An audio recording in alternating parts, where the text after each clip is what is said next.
ba'zan nega duolarimiz mustajab bo'lmayapti deb qolamiz. Demak, yeyotgan taomimizga qarash kerak. Taom halol bo'lmasa, birovning haqqi aralashgan bo'lsa, halol yo'l bilan topilmagan bo'lsa, demak azizlar, duolarimizni mustajabligi qiyin bo'lib qoladi. Yusuf ibn Absod rahmatullohi alayhi aytadilarki, Imom Bayhaqiyda bir rivoyat keltiradi. "İza ta'abbada shab" deyaptilar. Agar bir yigit ibodat qilayotganini shayton ko'rsa, qola iblis.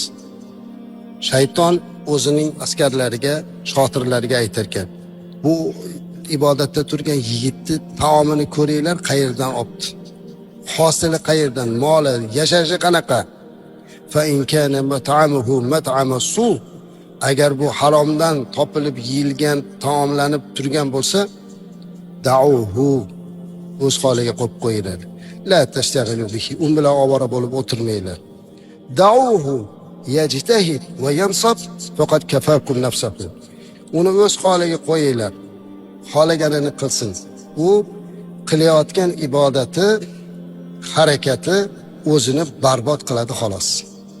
Qarang, shayton ham tashvish qilmas ekan harom taom yeb turib ibodat qilayotgan odamda.